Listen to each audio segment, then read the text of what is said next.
The U.S. Supreme Court approving Texas's controversial redistricting plan, a move that could reshape U.S. House seats and give Republicans an advantage in the midterms in 2026. ABC's Nicole D'Antonio is in Washington with those details.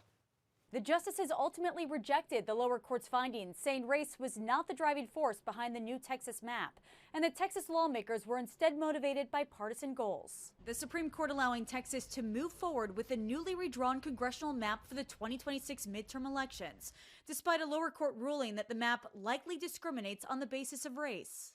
Texas state officials arguing the map was drawn purely for political advantage, which the Supreme Court has previously allowed. The court's three liberal justices dissenting, Justice Kagan writing, the court's order deserves the millions of Texans whom the district court found were assigned to their new districts based on their race. But the majority insisted the lower court had improperly inserted itself into an active primary campaign, upsetting the delicate federal-state balance in elections. Critics argue this Supreme Court decision has the appearance of partisanship.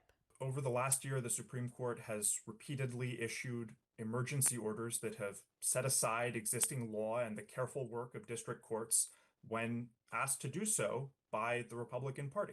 The state's redistricting plan, pushed by President Trump, would likely flip 5 congressional seats in Texas from Democrat to Republican in an effort to preserve the slim GOP majority in the House in next year's midterms.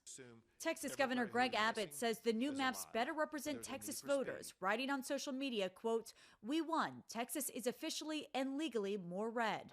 The Texas effort set off a nationwide redistricting battle. To counter those moves, Governor Gavin Newsom led a campaign to change California's congressional map, which voters approved in November.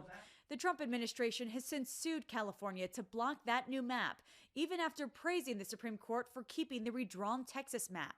Newsom responding overnight, calling out Attorney General Pam Bondi, who supported the Supreme Court ruling, saying, quote, "So you're going to drop your lawsuit against us, right, Pam?"